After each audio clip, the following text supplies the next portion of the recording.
everybody. Welcome to another edition of Inside the Pigskin. My name is Scott Morgan, the Motor City Madmouth. And back on the air is Stephen Reichel. Let there be sound, my friend, in Philadelphia. Beautiful thing. At least I'll have to wait a little while longer to join my grandma Sophie up in heaven. Thank you for being on the show, Stephen. Appreciate it.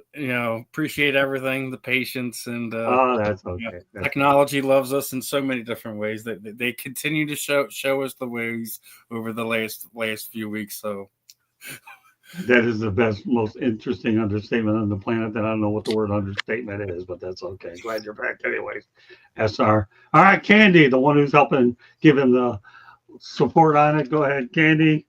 Nothing to research here. Glad to have you on with a refreshed Rachel. Glad to be talking inside the pigskin football with all you fine gentlemen tonight.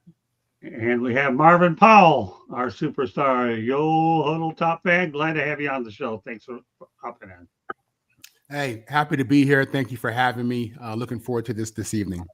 Well, we're always looking forward to having you on here today and also on the Wednesday Night Sports Exchange as well. Tom Shanahan, welcome to the big show, the man of the Shanahan Report. Yeah, glad to be here, ready to roll. And last but not least, Smoking Jeremy B is on the big show where he belongs. Hello. Look at that. I already got 3 people commenting. Or 3 comments, I should say. Well, he's a life of the party. He'll be on here pretty much every Hi, Dad. Thursday going forward. Jeremy, he's in his zone here. He comes on this show and he comes on fire. Can't be any better than these two broadcasts, right? Jeremy, all right, let's get to it. We got a lot to talk about. All right, let's talk about this weekend's head scratchers. The New York Jets defeat Cincinnati 39-38. Yes, Justin Fields had a good day. Aaron Glenn won his first game. The Baltimore Ravens 30-16 over the Chicago Bears. My goodness. And the Miami Dolphins 34-10 over Atlanta. Okay, Stephen, which one stands out to you about these head scratchers? It's got to be the Jets to me first and foremost. The tragic passing of Nick Mangold earlier in the day, I think gave that team a little juice, a little reason to fight a little bit harder Sunday afternoon. And last second win, doing everything and anything, to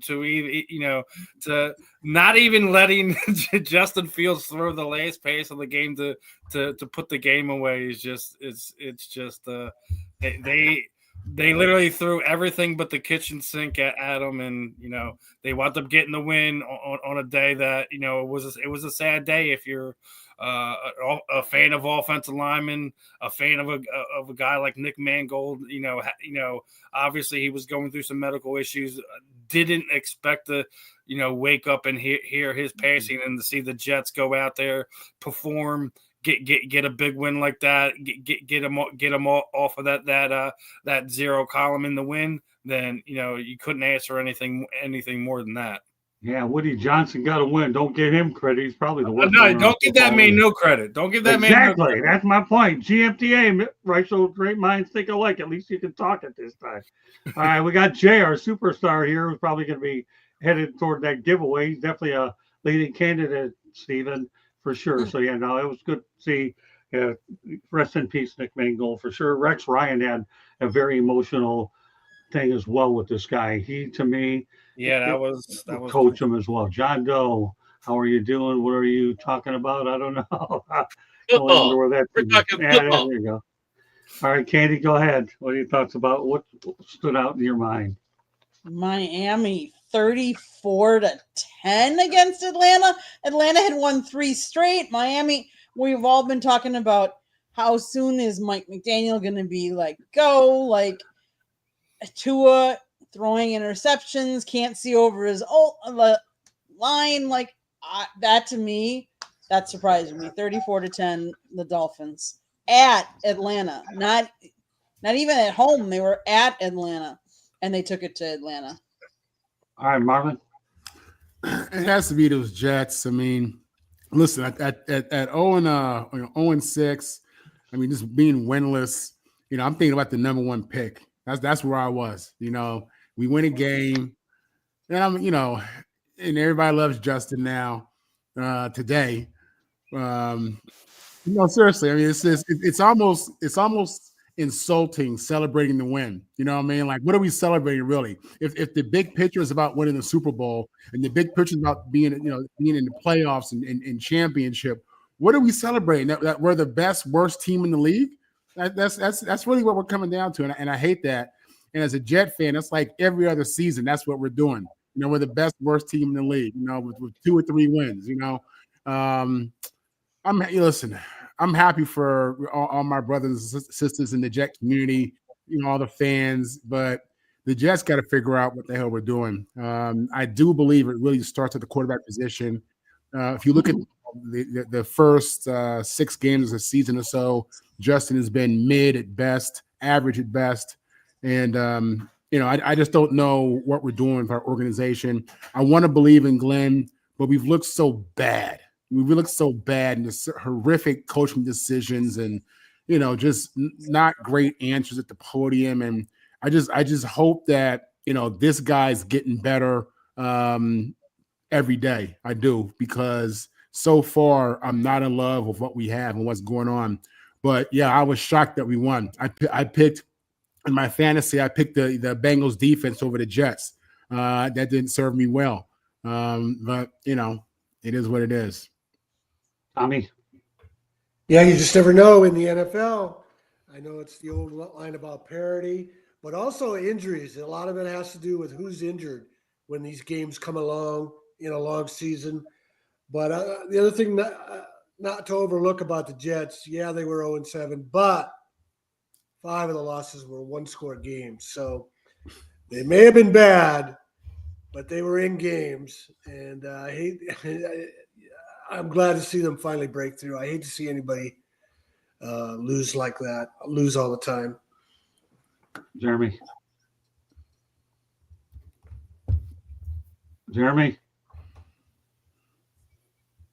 He looks frozen. There he is. Coming. I wasn't as shocked as everybody else about the Jets. Eventually, they were going to win because nobody with a 17-game schedule is going to go 0-17. And they did have the 5 1-score losses, such as Tom's. They had been close. They had been on the precipice of victory on 5 different occasions already. Right. And the Bengals are that bad on defense, they let the Jets win. And let's not forget, the owner did call out Justin Fields and said he did have to play better. You know who else played better in this game? Breece Hall. Breece Hall played like a monster, and it's the first time he showed up all season. I'm going to tell you one thing right now. But it was the Bengals defense, which has more holes than Steve. I have a young lady, and Marvin, I think I sent you the video. Hopefully you have a chance to watch it, named Jillian Schumacher. Get ready for this young lady, okay? She's going to be one of my hockey analyst commentators, and I'm saying Jillian Schumacher, she actually thought the Jets were going to go 0-17. And she's a young New York. But I'm going to tell you something about her. I mean, I'm going to do a little self-promoting here. I've been looking for a lot of good young talent in the system that we have here, and I'm finding more and more of it every single day. But Jillian Schumacher, who will be doing sports rap 3 times a month on Thursday night at 8 o'clock, is a name to watch for across the network. This young lady is bright. She went to Syracuse University. She's done play-by-play, and she's actually went to the University of Massachusetts at Lowell. Watch out for Jillian Schumacher, but she actually thought they were going to go 0-17. Love the comments that Jay has been. Where you been, man? Katie, get them up. I want to read these things. They're that good. This is what we need in the chat room, people. This is why Jay's probably going to win yet another contest. So is the NFL really curious how many people took those teams and won massive amounts of money? Okay, keep it going. The best, the worst teams in the league. Love it. BWT. All right, well, we'll go ahead from 1. Andy, are you going to go hang out with Penman around and get Steelers? Rogers Tunnel thing. Oh, that is funny. Jay, I love it, man. Those are comments I can laugh at. I think everybody on this panel can appreciate something like that. Jay, you're the best, man. I just want to say one thing. Jay, I cannot outdo my picture of Rogers in the tunnel at Lambeau Field. There's nothing like it, so there's no way I'd go hang out with Pensman and Ralph and Steelers. I wouldn't hang up with them anyways. It doesn't make any difference. You got Beavis and Butthead, but that's another story. But all right, anyways, I can't help myself. Let's go to the top games, people. A couple of the ones that stood out to me were the fact that Denver roasted Dallas 44-24 a mile high, and the Green Bay Packers, sorry, Candy. Well, no, actually, not sorry, 35-25 in Pittsburgh. So, all right, Steven, what are your thoughts about what happened in a mile high? I know you love to see the Cowboys You get. gotta love it. I mean, what the Eagles? I know you do. They're what 3 games up now in the division. We've been getting gifts all over the place, and we ain't even played our best football. Everyone thinks we played our best game this past week against the Giants. Well, you can't say anything about that. The Giants got one of the worst run defenses in the NFL. I was more impressed that Jalen threw all over the Minnesota Vikings, who I think were like the second best rated pass defense going into that game. So, I mean, yeah, obviously, watching Dallas completely melt down every year is the joy of any Eagles fan. And what was the other game you were mentioning? The Steelers win or loss over the Green Bay Packers. Right. Going into halftime, I thought that Aaron Rodgers was going to continue to do his thing, but I don't know what's going on with that Steelers defense. They're not holding up well. Obviously, we're 8 weeks in now. You have to figure out what your identity is, and if that's the Steelers' identity, I don't think they're going to be able to hold on to that division lead for too much longer.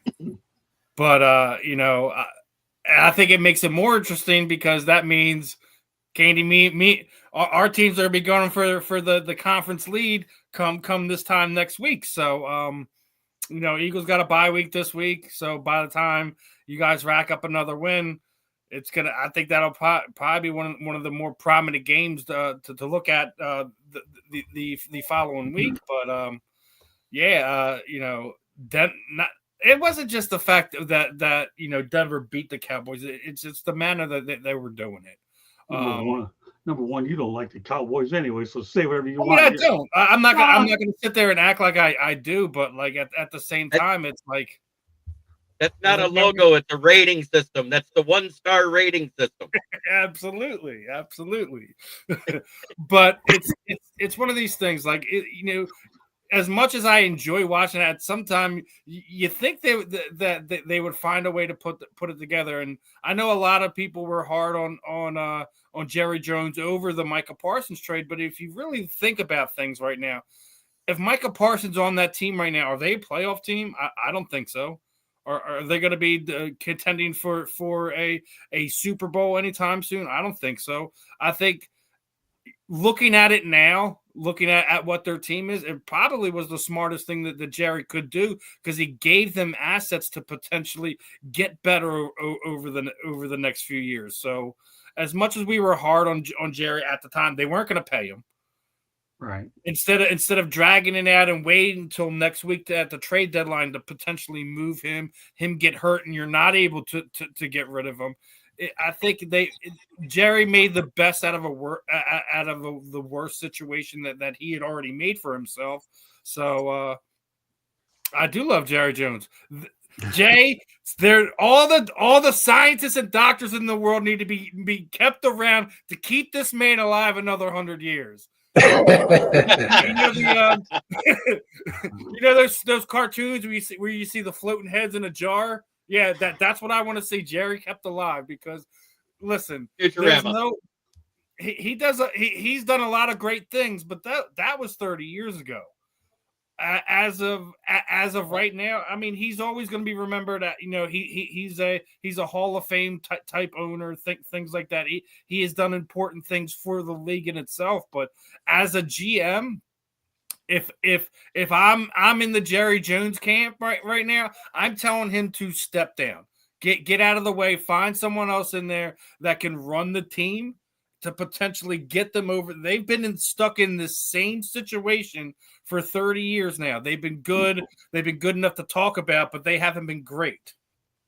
That's what they used to be. That used to be the standard down there in Dallas. Now, as long as they're talked about, everything's hunky dory down there. So, good wins for Denver. I think right now, if we're looking at everything, Denver has to be the biggest surprise of the first 8 weeks of the season, leading the division. Obviously, I think as of mathematically right now, I think Kansas City's finally back in the playoff race after a rough start for them. So, but yeah, Green Bay, great win for them. We'll see how good they are when they match up with my Eagles in a few weeks. But a lot of things going wrong down there in Dallas, and we'll see what's what with these 4 teams moving forward. I'll make this quick before I turn it over to Candy. Number one, Jimmy Johnson's not going back there to work. It's okay. And he's the reason they got those Super Bowls, and Bill Parcells couldn't solve that riddle. Candy, go ahead. So, Denver, Dallas. Denver's finding ways to win. And even when it looks ugly, but they're still winning. And that's what matters in this league. It's who's in the win column when it comes, to the end. So kudos to them for getting it done. And then as far as mentor versus mentee, Packers versus Rodgers. And I know Rodgers kept saying this isn't a revenge game. Didn't have to be a revenge game. It was a game when he really wanted to win because the Packers were the only team he had never beat. So he wanted to win. Obviously, he wants to win because he wants to, get as far as he can with his career. But Green Bay wanted it more. Green Bay hadn't gone into Pittsburgh and won. The last time they did that was 1970. It's a long time. They don't play each other very often, and I get that. But they wanted the win. I think the first half, Green Bay kicked themselves in the foot. They had a lot of penalties, and this has been typical of them lately. They're a young team, and they're still trying to work out those kinks. But Tucker Kraft, on tight end day, he had a game. Good for him. I like the fact that most of these games, it's been someone different that stood out for the Packers, that's coming alive, that's having a really good game. So kudos to our defense for, holding Rodgers down because let's face it, he can still throw the ball. We saw the week before he had a 70-yard pass. So he still has an arm and can do it. So kudos to the Packers and kudos to Denver, finding ways to win. Okay, Marvin. This really is a story of Jordan Love and Bo Nix, these young quarterbacks. We've had a few segments here, Scott, where we talk about some of the young quarterbacks in this league, and I've discussed how Lamar Jackson and Pat Mahomes kind of messed it up for quarterback evaluations because they were so good so young. And it's unbelievable what Sean Payton has done, going from Russell Wilson to Bo Nix, and what Bo Nix was able to do as a rookie, and then in year 2, looking good. He's a dynamic player, and it blows my mind that he's this good this soon. And I attribute that really a lot of that to coaching. Granted, he had a bunch of starts in college. Sean Payton, who I'm not a huge fan of, he can coach. He can coach, and he gets results. And he has Bo Nix playing at a level that has Denver competing. And I think that's the story for them. In regards to the Packers, again, it's the young quarterbacks. They go from Brett Favre to Aaron Rodgers to Jordan Love. The luckiest fan base in the world when you look at quarterbacks. Just in the last 30, 35 years, right? Trust me, I'm a Jet fan, so I know what it is to not have a quarterback and be waiting for that guy. That's the story for me. In regards to these games, Jordan Love was a guy out of Nevada. I really, to me, they took a swing with this kid. I didn't see this at all. When they drafted him, and Rodgers was there, and it was a drama of whether Rodgers and Jordan are friends, and is Aaron a good leader? Is he a good mentor? That was what you were hearing, and I never really saw Jordan having a future, but they got Aaron out of there. Jordan got in there, and that kid looks great. Jordan Love looks like he's on pace to be a future gold jacket guy. That's saying a lot, but I believe that could be real for him. And not in that organization, playing that position with that young head coach, yeah, this kid's going to put up serious numbers. So, this is about the young quarterbacks to me. Tommy? Yeah, I want to amend my previous statement. I do like to see the Cowboys lose all the time. Not the players. Jerry Jones, I like to see him suffer, the fan base, and then it makes ESPN come up with something creative. They have to work and do a story, not just turn the cameras on at the Cowboys. Hey, Denver's on a roll. Green Bay's on a roll. But we were just talking about NFL head scratchers, so don't be surprised. I looked ahead on this week's games. Don't be surprised if Houston beats Denver and the Steelers beat the Colts. Well, let me tell you, ESPN had to work to begin with, because when they botched the thing, when they didn't know Chuck Hughes died of a heart attack in 1971, that's when they never worked, period. I have my own personal feelings about that. If you want know what I think about it, Candy will mention the book a little bit later. That's a prominent story. So yes, Tommy, that's why I giggled there about ESPN having to work. That's a foreign language. Great minds think alike, Mr. Shanahan. All right, Ballrick, close out the topic. Great win by the Packers. One heck of a second half. They scored on all 5 scoring drives they had, except for the kneel down for the 6th drive. Yeah. So you can't take it away from them. They earned it. What you can say is that defense of the Steelers looks just as bad as the Ravens right now. And the Ravens defense, the Bears made them look like juggernauts. I don't know what happened between last week and this week with the Bears, but it was 2 different teams on the field. Right. You saw Ben Johnson getting upset with Caleb. And as far as the whole Miami beating Atlanta, yes, it was a surprise, but it shouldn't have been, because guess what? We saw Atlanta go to Carolina and do the same thing. Nothing. They play to the level of their competition. Okay. You know what? Over the weekend, Candy and I covered Stanford against Miami. Frank Reich is the coach of Stanford University. Frank Reich is a guy I worked with in 1997 and 98. It was great catching up with Frank. So with that said, Candy, I had an opportunity to ask Frank Reich a couple of questions about not only the record comeback that he had, but also what he thinks is the difference between pro and college. Candy, roll the tape, and then I want the crew's reaction after this is done. By the way, Stanford lost to Miami 42-7. I don't care about the result. I was ready to catch up with Frank. Go ahead, Candy.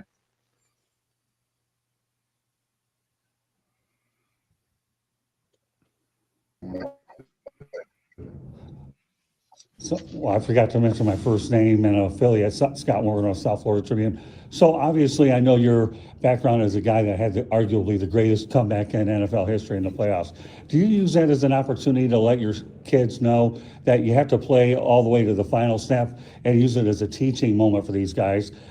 That, you know, I don't know how many of them know about Yogi Berra. It's not over till it's over, but you led by example by doing that, and that's a good teaching tool since you're at college to be able to tell it to these students, because they are student athletes. No, absolutely, and Scott, and I appreciate the question and the sentiment. I don't overplay my playing career, but I do pick key lessons, you know, that can help us be a better team, right? I mean, that's really all that matters. If it's something that can help us be a better football team, then I'm going to draw from that experience, and I'll talk about it when necessary. But really, the focus is, you know, on our system, what we're doing. But yes, I have talked to them about that over the course of my time there, and lessons learned through those kind of games. Okay, now I have another follow-up. I want to make sure, Candy, why don't you get that up so everybody can go ahead and catch up that, and then the crew can give us a reaction. Thanks for the kind words, Jay. Go ahead, Candy. Working on it.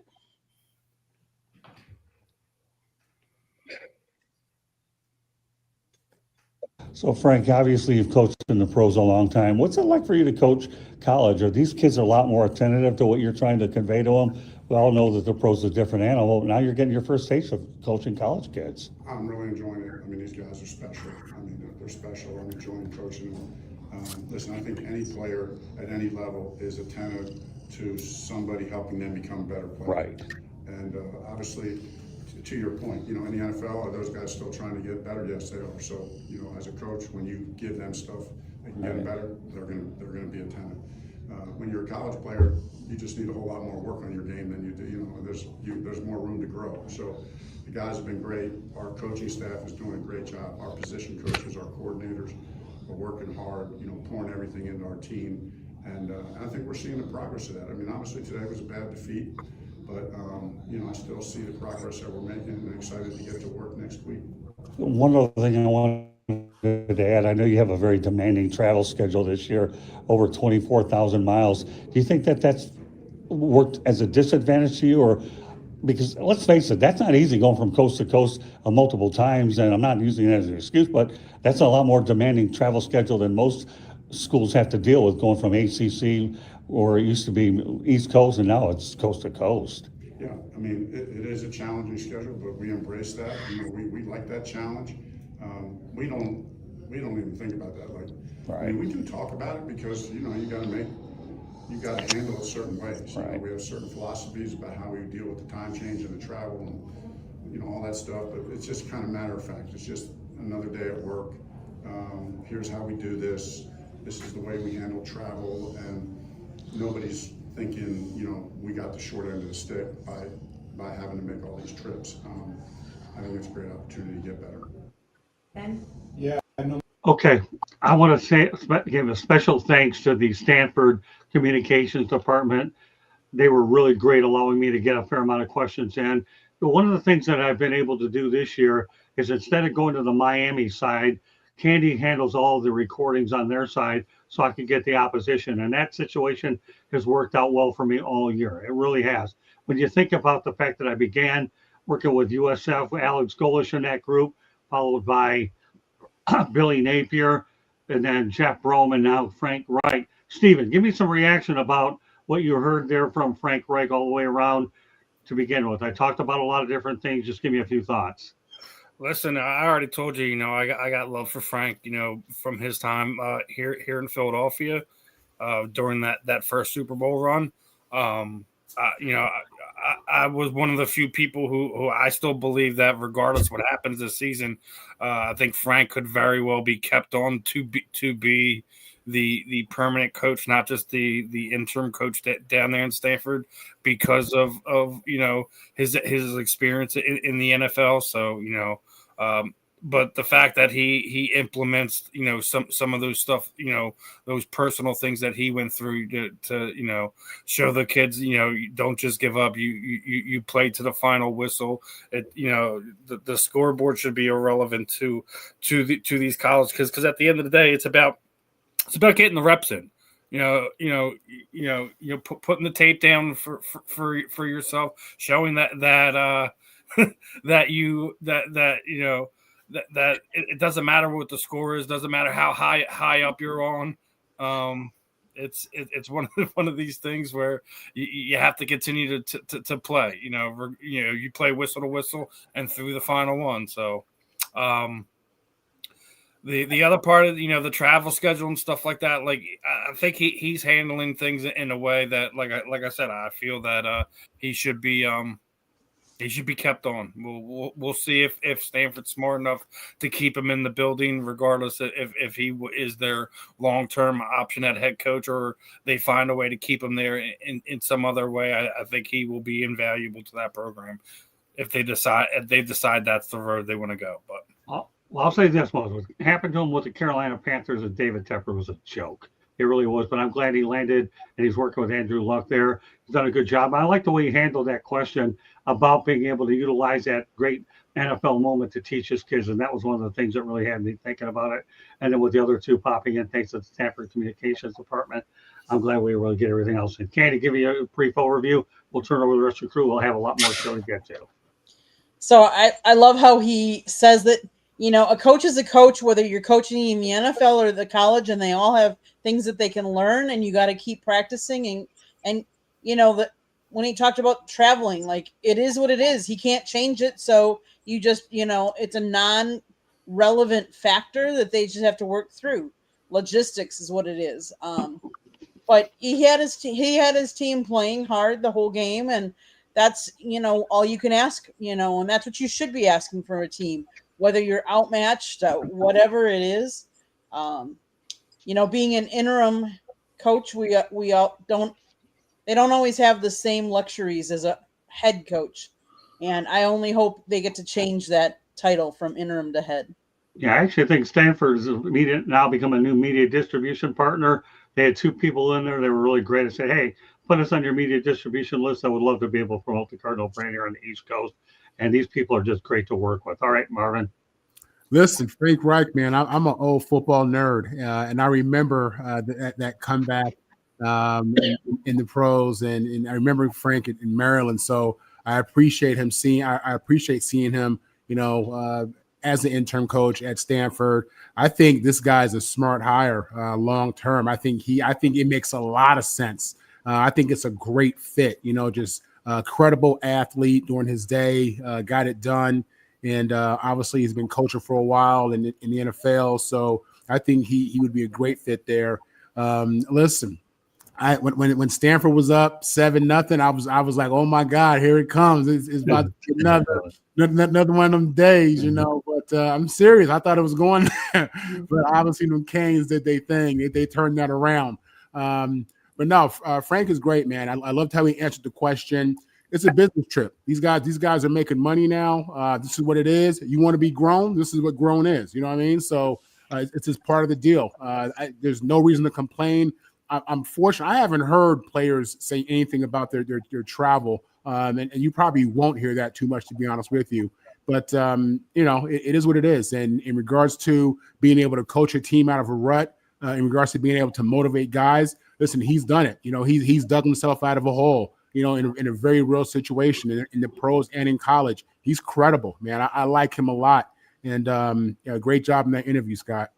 Thank you, Marvin. Appreciate you very much. Tommy? Great story. He won't win, but he deserves Coach of the Year votes. He's already matched the 3 wins Stanford had last year, and he got thrown into a difficult situation. Troy Taylor was fired in March. He takes over, and I don't know if Reich even got there before April, and he got there under the circumstances he was going to be an interim coach. And he might say coaching is coaching, but that's not true. Coaching is teaching, and not all pro coaches can teach college kids. Right. Bill Belichick is the latest example. Not a lot of all college coaches go up to the pro level and win. I mean, there's a reason Don Coryell is the only coach to win 100 games at both college and the NFL. Pete Carroll was on his way, but he had to get out of USC before the NCAA posse caught up to him and go to the NFL. But I really admire Reich for what he's done. Right. And, he might be look at the coaching carousel. There aren't enough quality names out there to fill all these empty seats. Maybe that's going to be the way of the future. You find some guy like Frank Reich to step in as an interim coach and a bridge until you get the guy you want, because college football coaching is just a mess right now. Yeah, I never asked him about that, and I chose against it because I know it was an interim thing. And I'm hoping that I could build a good relationship with the Stanford Communications Department, maybe get him on again. If I can, I'll be tracking him. But I'll tell you, when I talked to him, he was really, really nice to me. And I felt like now that he's seen me so many years later down in this area, that if I ever could get him again, then I could get more out of him. But Frank's just a class act. I've always been a big admirer of him. And obviously, the relationship that we rekindled on Saturday was indicative of that. Jeremy? Frank Reich's a great coach. He had a bad rap in Carolina, and we all know that. He did a good job with the Colts, but really didn't get a fair shake there either. So, because that team was awful at the time. When you go to an awful team, and that's the problem with new coaches in the NFL. People expect you to work a miracle. Well, when you don't have the talent, the coach gets the blame. Even though they're supposed to coach them up, there's only so much coaching you can do. It's up to the players on the field to execute when it's all said and done. And those players did not execute for him. And Carolina, you're right, it was David Tepper. And that's the best thing they did was hire Dan Morgan, because he basically said, you let me run this football team and stay the hell out of my way. And that was the best thing Dan Morgan did, because that's why they're having some limited success right now with Dave Canales. 3 points. Okay, let's stay on the coaching thing, and we're going to go back to the Penn State. We'll talk about head coaching candidates. I'll list a bunch of them, and then we'll go from there. Okay, number one, they talked about head coaching candidates. Kurt Cignetti, well, no, he's not going. Just re-upped with Indiana. Matt Campbell's always been talked about in Iowa State as a possibility. Clark Lee from Vanderbilt. Eli Drinkwitz, Missouri. Manny Diaz of Duke. Fran Brown of Syracuse, who I'll see when they come to town. I'm not going to ask them about this question either.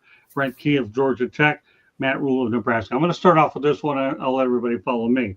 And obviously, Kurt Cignetti's not going there. Matt Campbell, I don't think I'd take that job, but you never know. He's been approached by a lot of other jobs. I don't see this one happening. Clark Lee, why would another, huh? Clear my throat, brother.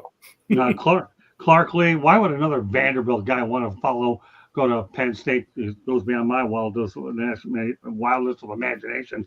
Eli Drinkwitz, I don't see that one. Manny Diaz, maybe. I mean, he was a defensive coordinator there.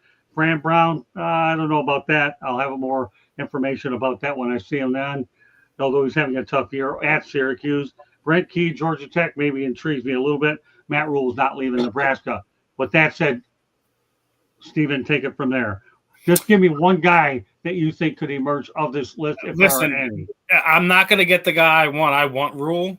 I agree with you. I don't think he's leaving Nebraska. Okay. But whoever's gonna finally get them to be back in a national championship game and win it is who I really want in the driver's seat there in Penn State. Franklin was great to kind of rebuild that program from the utter depths that they put themselves in. Let's not forget about that. You know, love what Joe Pa did there, but he played a part into why that program became so dark, so fast, and to the floor as it was. But whoever's going to continue to elevate that program and get it back to national championship contention. I don't care who it is. I don't care if it's some assistant that's in the NFL, some guy that was recently fired, some guy that is currently coaching at another program somewhere else throughout the country. Whoever is going to continue to put Penn State moving forward. So, yeah, I mean, obviously Joe Paterno is big shoes fill. Again, if I were going to put one person of this group, Brent Key of Georgia Tech would make sense. But that's just a wild guess. Don't use me as a source. Hey, that's not a bad idea. Again, yeah, but that's his school though. He went to Georgia Tech. To pull him from his alma mater, that's I don't think that's realistic. Okay, you know what? You take over from there. That's what I think of the group. I didn't say it was going to happen. I just said of this group. All right, so I'll let you carry it from there. Who do you think of this group? You don't think it's him. Who do you think would go out of this group, Marvin? I think Manny Diaz makes the most sense. Listen. With coaching, there have been a lot of coaching hires where this guy's a guru or he's this or that. But when you're coaching in the head position, going from a coordinator to a head coach, that's a transition. There's a process there. Manny Diaz is a very good defensive coach. I think he's a leader of men. I think he has the energy to recruit. And if Penn State is going to put the money up, which they will, I think he'll be successful there. He's already been there. This guy, he's been in successful programs. He's been successful as a coordinator.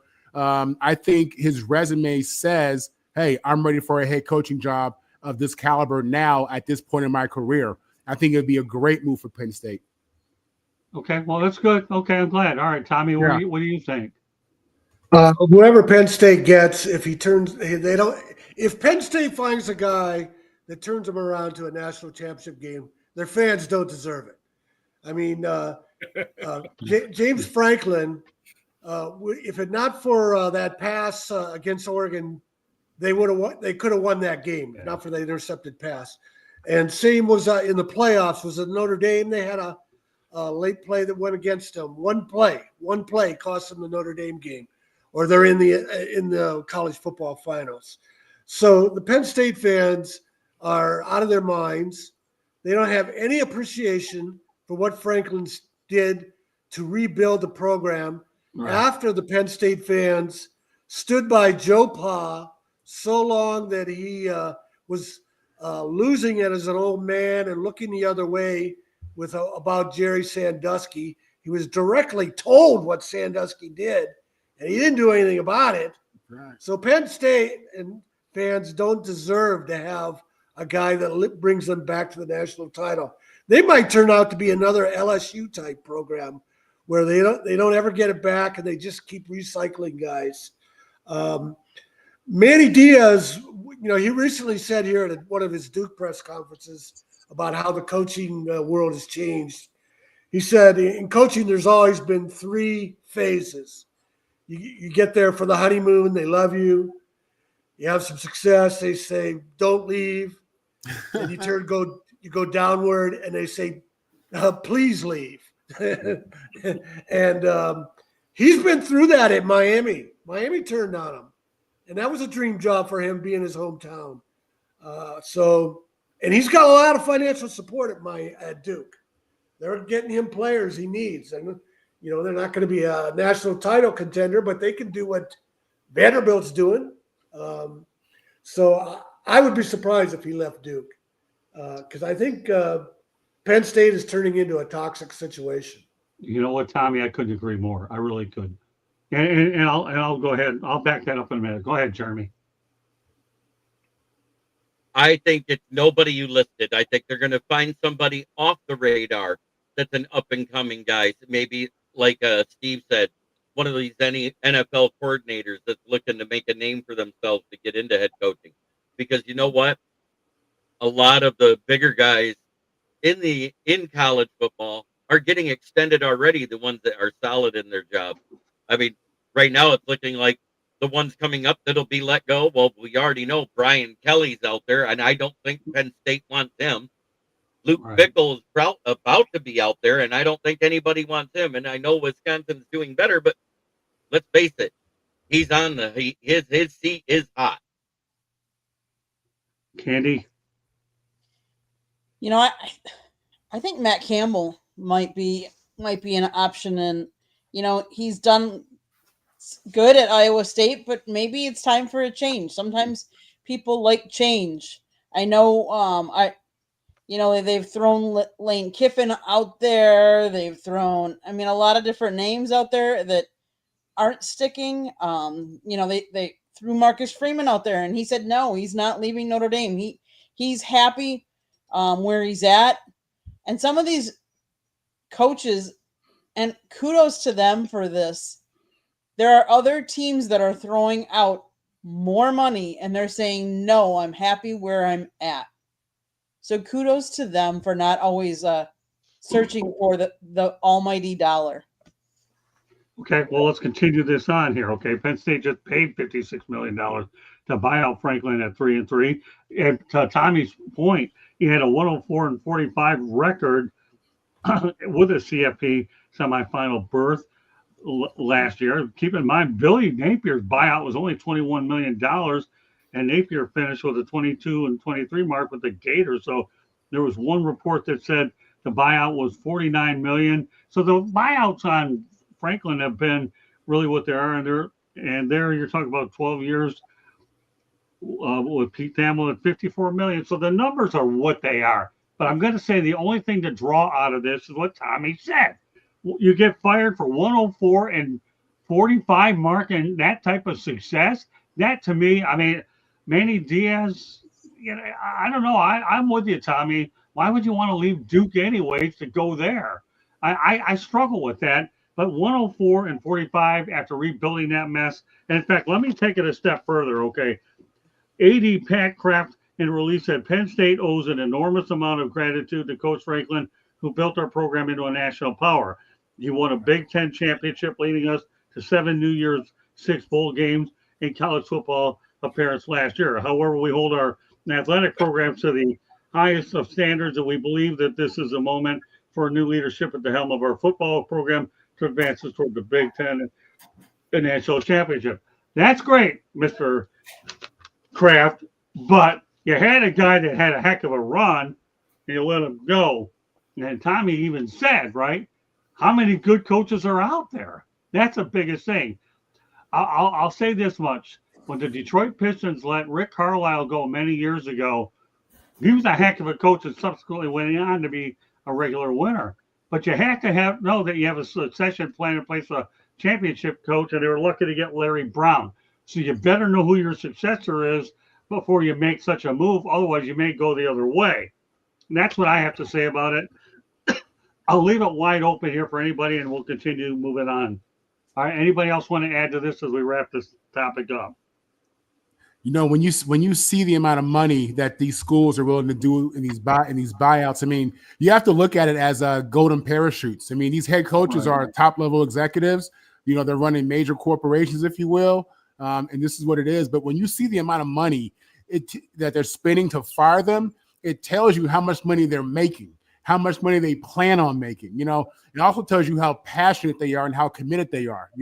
Because people, I bet you got a lot of church folk who give them that NIL money, but ain't giving that same money to the church. And I'm not saying that I do. I'm just saying it tells you where their love, where their heart is at, where their passion really is, Unbelievable. I'm one of them guys that thinks about, man, they're paying this guy $50 million to leave, and we got kids starving in military families who can't eat.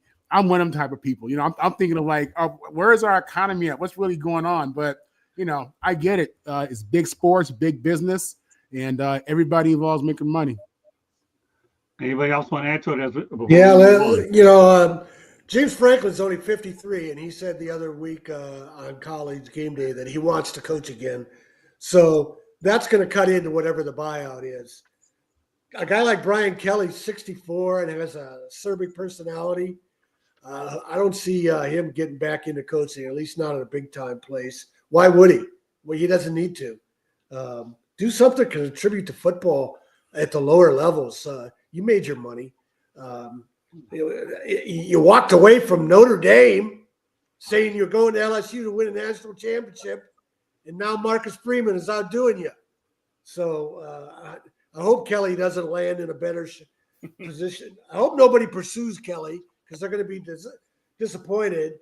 And I hope he does something productive with that money, like what Marvin said with what's going on in this economy.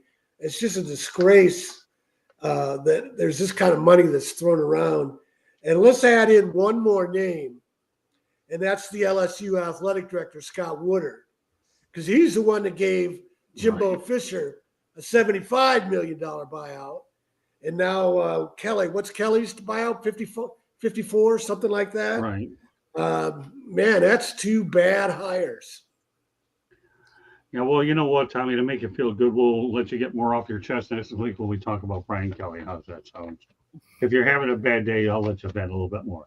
All right, let's continue to move on here and talk a little bit more coaching. And let's talk about Nick Saban's coaching tree, because I'll tell you, this staff was loaded, man.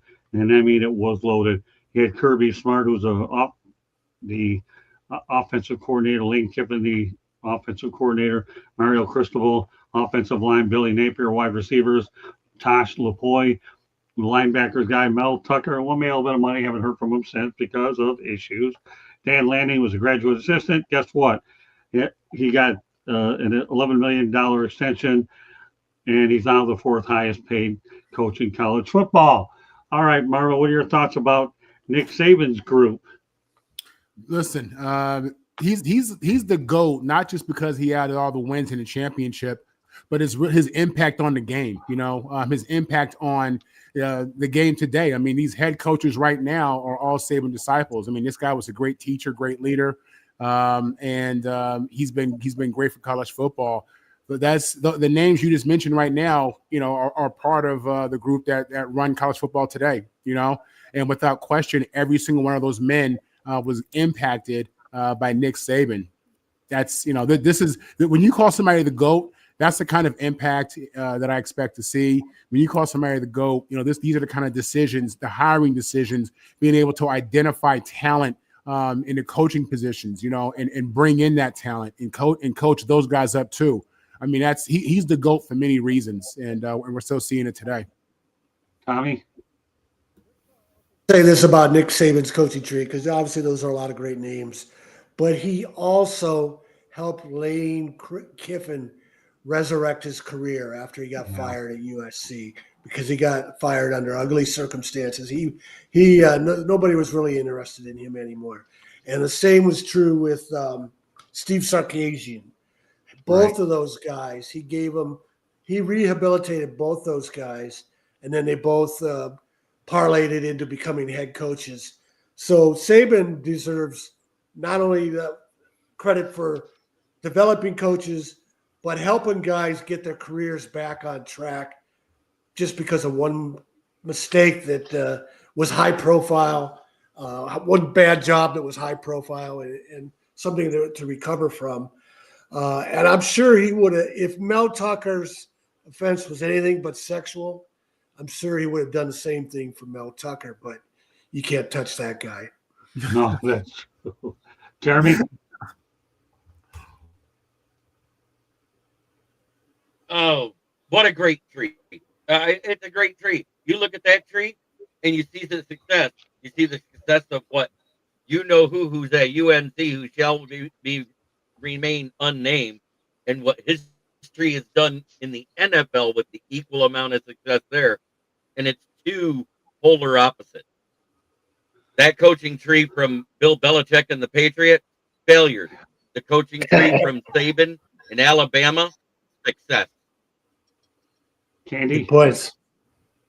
Excellent points, Jeremy. Forgot about Brian Dable, though. That's success. You know, as I look at the coaching tree that Nick Saban had, and Nick Saban coached for so many years, so that's part of it. You know, but you look at all the names that are in there. I mean, even Mario Cristobal for Miami was under Saban. Steve Sarkisian, Lane Kiffin, Jimbo Fisher, Kirby Smart, Brian Dable, Mark D'Antonio. I mean, and there's a lot more. It just goes to show you, like, some coaches are really good with not only coaching, but as good role models to show others how to coach. You know, you're a leader of men, and a leader leads not only his team, but the coaches underneath him, as well as the football team. And I think that just shows that really gives kudos to Nick Saban, where sometimes, you know, as long as a career he had, sometimes he doesn't get all the credit for the coaching tree that was underneath him as well, that he developed. Steven? I mean, listen, you know, Nick Saban is one of the goats of the modern era of football, and his tree speaks for itself. Obviously, you know, throwing some barbs there because Brian Dable isn't having a good go here with the New York Giants, but I mean, not just, you know, what he's done in college, but some of the other guys that, I mean, just I've lost count of it. It's literally, he's almost got like 20 different guys under him that he's helped get either other coaching jobs or head coaching jobs. So it speaks for itself. You know, he's one of the great football minds of the modern era here, and you know, his mark is going to be felt on college football for many more years to come. So, you know, for lack of a better term, I know we throw that phrase around, goat around so much in this day and age, but he's one of the best for a reason. It's not just because of the players that he pushed out of his programs, but the other coaches that he is, you know, helped along, given opportunities to help them, you know, achieve some of their goals as well. It just shows you not just how great of a football mind he is, but how great of a man he is to the sport of college football, the coaches, the players, all of it. He's you know, he's a special one, and you know, when he's no longer contributing to this game, he's going to be sorely missed. Well, think about it. I've worked with two of these people already. Mario Cristobal working with now. And obviously, we see the job that he's done with Miami. The only way he would have left Oregon was to go to Miami. Cristobal's done a halfway decent job. We'll see what he does in the next few weeks, as this is the time of the year where we find out what Mario's really made out of. Mm-hmm. And Lane Kiffin, oh my gosh, this guy won at Florida Atlantic. He won at Florida Atlantic, and he won really big one. And by the way, and I know we'll talk about this later, he's not leaving Ole Miss to go to Florida, period. No way. That's what I think. We'll save it for another episode. I'm getting it out there now. More things to talk about. All right. So going into the Michigan-Nebraska game, Nebraska was 0-28 versus top 25 teams since 2016. Well, guess what? Michigan won and they went 0-29. So obviously Nebraska continues to play badly against against top 25 teams. Well, guess what, people? Okay, Nebraska is going to host number 23 USC, which by the way is they're 6-2 and USC. I know Marvin's salivating at this one. Marvin, why do you think I put it in there? Because I knew I had a Marvin Powell smile right on this show. So Marvin, first of all, talk about going into the Michigan game, how once again Nebraska blew it against the Wolverines, and then you can go ahead and parlay it over to what you expect over the weekend.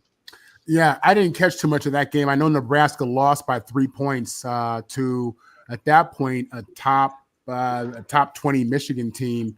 Listen, this is a huge game for USC and for Nebraska. Both these teams right now, I think we're 5-2. They're 6-2, and with 2 losses, you can't afford a third loss and think you're going to go to the playoffs. So this is a must win for both programs. Lincoln Riley needs a win on the road. He needs a win like this on the road. Nebraska's not ranked, but we've struggled on the road, and he's struggled on the road as USC's head coach against top teams. So, for SC, we're favored by 6.5. We are healthy. We're getting healthy. We're going to be down to our 3rd and 4th running backs, but those guys are players. I'm expecting USC to cover. I'm expecting USC to be able to run on that weak Nebraska defense. I'm expecting USC to attack that good Nebraska secondary with our elite receivers in Mekhi Lemon, who's the Blitnikoff leader right now, and Jacoby Lane, who's also a projected first-round pick. So yeah, this is going to be big. It's going to be a blackout game. Matt Rule has already at the most recent his most recent interview has asked the fans to come out there and give us hell on 3rd down and make it crazy. So I'm expecting a crazy atmosphere. Evening game Saturday night on NBC, where Heisman candidate quarterback Jaden Maava and USC travel to go beat them Cornhuskers. Bobby, let's go back to the Michigan-Nebraska game, and then we can talk about the weekend. Yeah, look, I've watched Nebraska play a couple of times. They're not that good.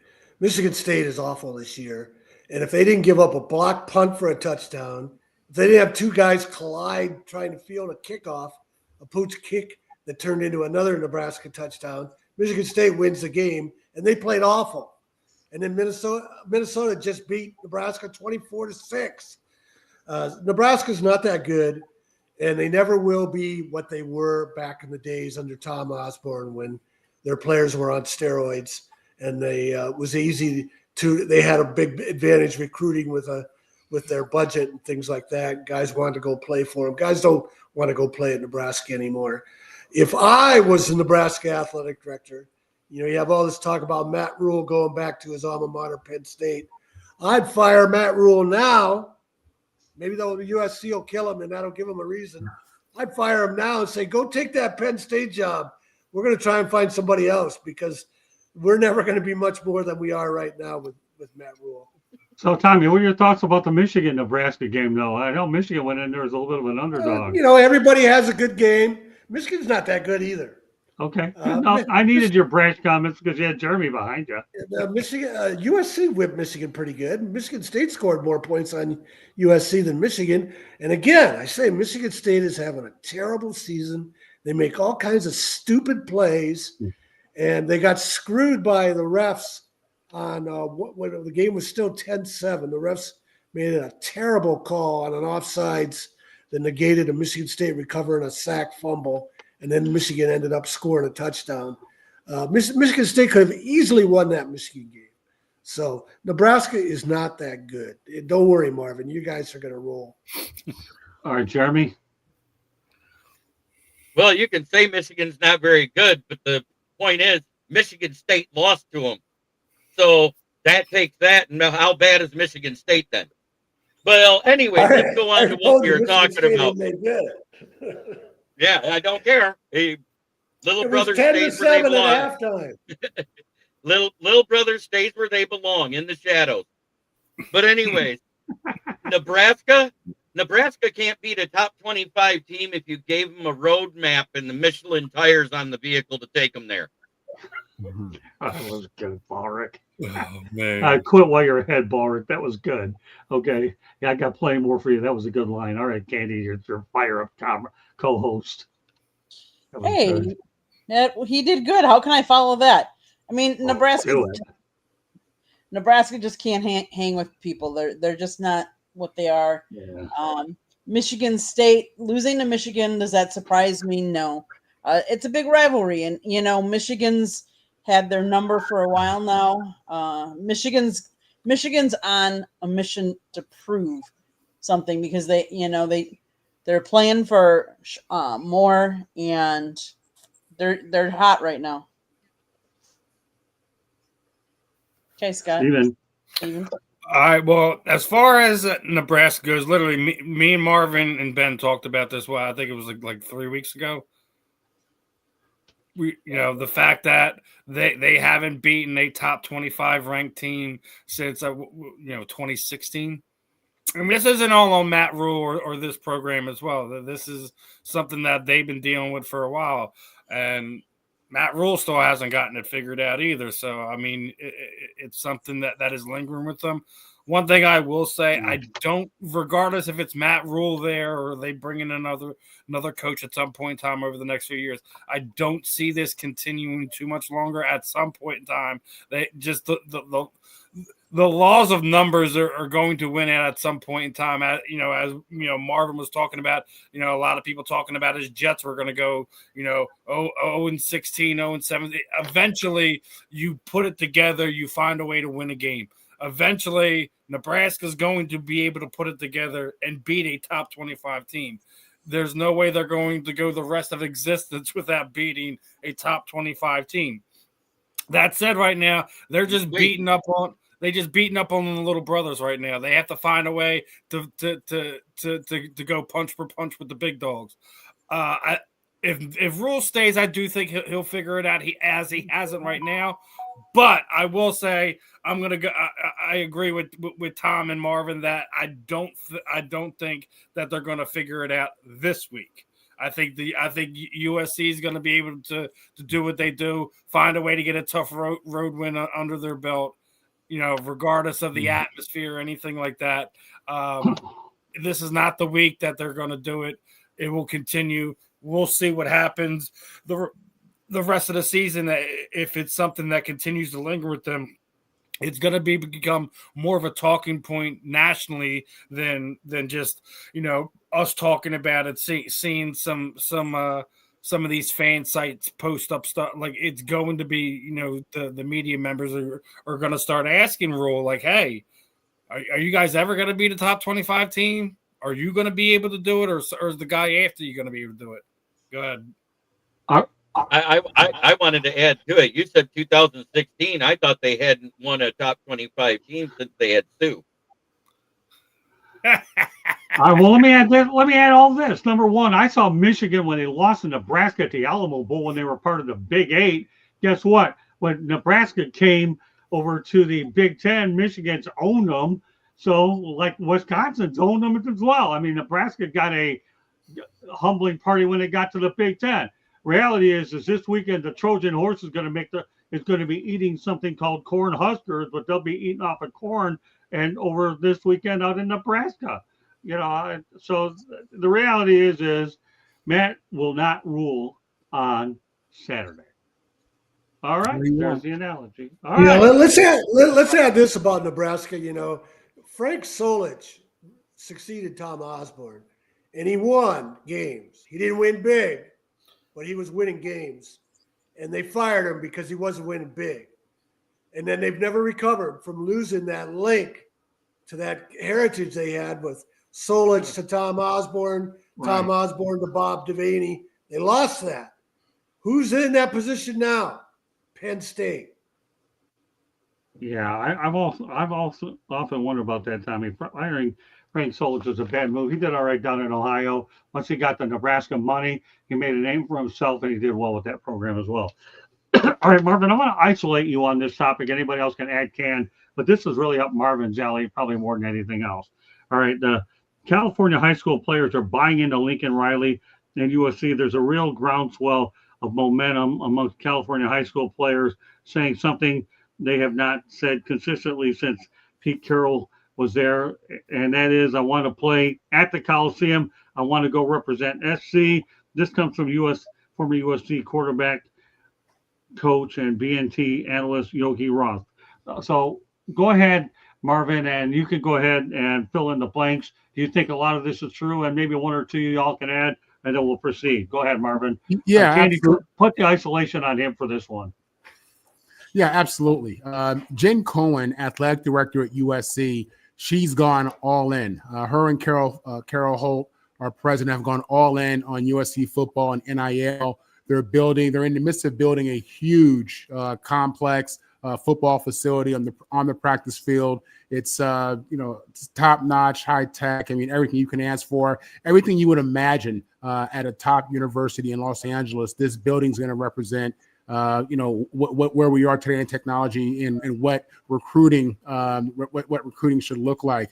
So for USC, if I'm a local kid and I'm seeing the money they're putting into the program, and I'm seeing the money they're putting in to get in their elite coaching staff, and I'm seeing, and I went to the Michigan game and I'm seeing a packed stadium, I'm seeing 85,000 people and Traveler running around that track, and USC winning big games at home. It's attractive. It really is. I mean, LA is a beautiful place to be.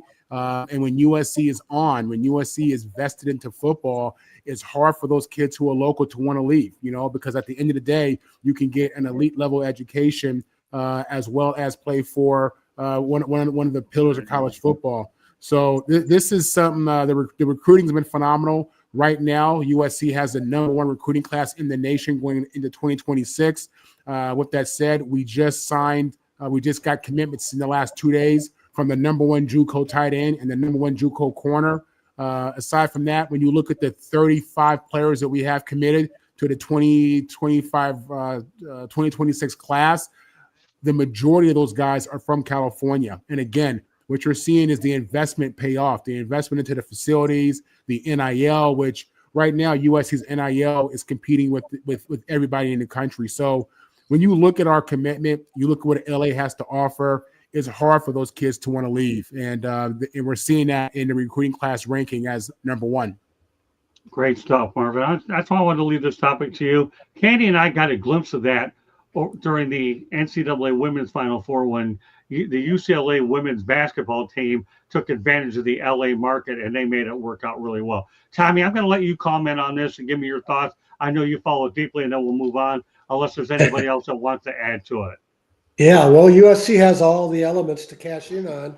Why they haven't earlier is a mystery. But we gotta also say this is a transactional period. They might love all the tradition and the scene they see, but I'm sure the bottom line is how much is their NIL and revenue sharing. That's the sad part of college sports today. And if USC's stepping up more so than they had in the past, more power to them. John McKay said when he had it rolling at USC that he could recruit a national championship team. I think he said this after the 72 national championship team, that he could recruit a national championship team without leaving the Southern California area. There's that much talent. And I don't know, I think that's always been true. Mm-hmm. You look around the country, how many quarterbacks are from California playing for other schools? Absolutely. So, yeah. All right. So just as you can see on Tommy here, he is the author of The Right Thing to Do as well. So you can look it up on his website on the Shanahan Report. Since I had the writing big, I want to put that out there, Tommy. Hey, when you have done ISO, you can see the words a little bit better. All right. So with that said, we're going to go to a quick station break. More to come here. I think that the two people that were probably closest on it will talk about it. Unless anybody else wants to say something real quick about USC. Otherwise, we can move forward. We good? Okay. Station break, Andy. South Florida Tribune Publishing Company published a book, Lessons from the Microphone, Tuning into the Enduring Wisdom of Visionary Leaders. It is written by our host, Scott, the Motor City Madmouth Morganroth. Talks about his 40-plus years in the industry and how it has evolved. Old school media versus new school media. Get your copy today. It's available on Amazon, Barnes & Noble, Kindle, Google, and Apple Books. There's also a link on your website, www.southfloridatribune.com, where you can find a plethora of great content. So go check it out. We have numerous different people write for us, including Smoking Jeremy B here on the panel. He writes for us on a regular basis. Stephen used to, but that was a while ago. And Scott used to write once in a while, and that's been a while though too. But you can check their writings out on our website. If you like to listen to podcasts, you can find us wherever you get your podcasts. If you want to advertise or sponsor a show, you can call Scott 954-304-4941. And if you want to be a guest or have topic ideas, you can always email us at southfloridatribune@gmail.com. Last but not least, if you see that red subscribe button in that lower right-hand corner, click it like a sheriff. And then turn on your notifications so you're notified anytime we go live. Monday nights is baseball night. Tuesday nights is football night. Wednesday nights, you never know what Scott's got up his bag of tricks on Sports Exchange. And then Thursday nights, Jeremy and I do Fire Up. You never know what you're going to get on that show either. So tune in to find out. After you, Scott. Thank you, Candy. Yeah, I haven't written a whole lot. I have probably 1 or 2 more articles left of the year, but I'm building up all the content for the next one. And I'm sure that everybody on this panel is going to be in it, so it doesn't really matter. See these people in front of me? All 5 of them, well, 4. Well, the other one's hiding somewhere. Just kidding. But he'll be out here sooner or later. But he'll probably be in the next one, too. Now you see, Jeremy. Now you don't get the tongues. Tongues don't look very good. But anyways, he'll probably be in the other one. He's the original professor of people. Now I'm breaking in Reichel to do the same thing. All right, with that said, we'll talk about our featured topic of the night. The Miami Dolphins coaches that got away. Todd Bowles, assistant head coach, the interim coach. He was the assistant head coach of the Dolphins. Assistant head coach, interim coach of the Dolphins. Now he's with the Tampa Bay Bucks. And Johnson, well, yeah, you heard him, now you don't. He's a 2011. He was the offensive assistant. In 2013 and 2015, he was the assistant quarterback coach. In 2015, and the tight ends coach. In 2016, he was the assistant wide receivers coach. So I'll tell you, this guy's got a pretty good track record with the Dolphins. In 2018, the wide receivers coach. He's now the Bears head coach. My goodness. Dan Campbell, yes, everybody. Kneecap fighting Third and South Florida. He wasn't good enough down here, but he's good enough in Motown. 2011 to 2015, he was 5-7 there. He was the tight end coach. He was the interim head coach there. He's the Lions head coach. Dan Quinn, 2005, 2006, and he was a defensive line coach, 2025, the Commanders head coach. I should also mention Brian Flores, too, who got a raw deal here in Miami. He should never have been let go. To again, what they bring in, Mike McDaniel. I think that's one of the worst moves I've ever seen in my life. Brian Flores should never have been let go. So, of this group, Stephen, which one impresses you the most about the ones about why the Dolphins are in the ridiculous predicament that they're in? Because they let some good ones get away. Let's be clear. Everyone on that list could be doing a better job than Mike McDaniels at this current moment. I think the name that stands out to you has to be what Todd Bowles is doing down there in Tampa Bay. Okay. I mean, obviously, he could be doing better there, but obviously, you know, when you're trying to recover, retool a team after, you know, Tom Brady leaves and, you know, you're trying to have Baker Mayfield fill his shoes isn't kind of the most ideal situation you want. But I've already said I think a lot of people should be giving Baker more love for how he's turned his career around. And Todd Bowles absolutely should be one of those names that is kind of the big fish that got away when you're just taking a first glance at you know who they have already had in the building. But I'm still utterly shocked that the Dolphins front office is still blindly standing behind Mike McDaniel, saying that they have no intentions on moving on from him anytime in the near future. He's clearly lost the locker room. The players are just saying what they want, doing what they want. They ran Vic Fangio out of town a few years ago because they was being coached too hard. I mean, there's a lot of things going wrong with the Dolphins, and the fact that McDaniels is leading this circus right now is still currently is beyond me. They have to get a voice of reason in there. These guys are he doesn't have respect for the guys. They don't have respect for him. There's a lot going on in Miami that they need to fix. Dolphins fans are, the only thing they're looking forward to is they're still the only team with an undefeated season at this point in time. So other than that, there's nothing else to smile for if you're a Dolphins fan. The only thing you could hope is that some of these teams overpay for some of the guys that are going to potentially be on the trading block over the next few weeks. So I mean, that's the only thing you have to look forward to. Coaching wise, Mike McDaniel is not shown that he can be consistent and win football at this level.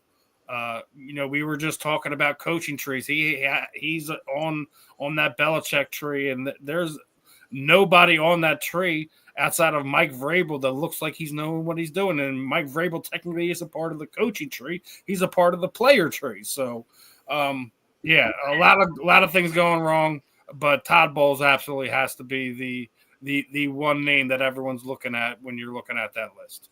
Hi, Katie.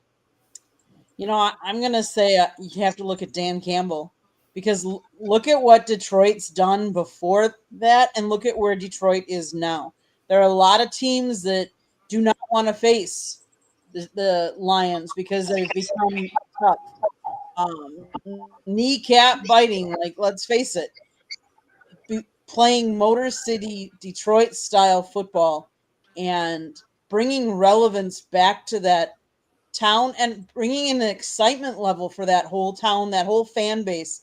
One of the things Scott always tells me, Scott, when did the Lions last win a championship? Never. Oh, start there, sick of man. You're December 29th, 1957. Never been to a Super Bowl. That's my birthday. Exactly. That's how I remember it. I have to do it by date association, just so my date is connected to that.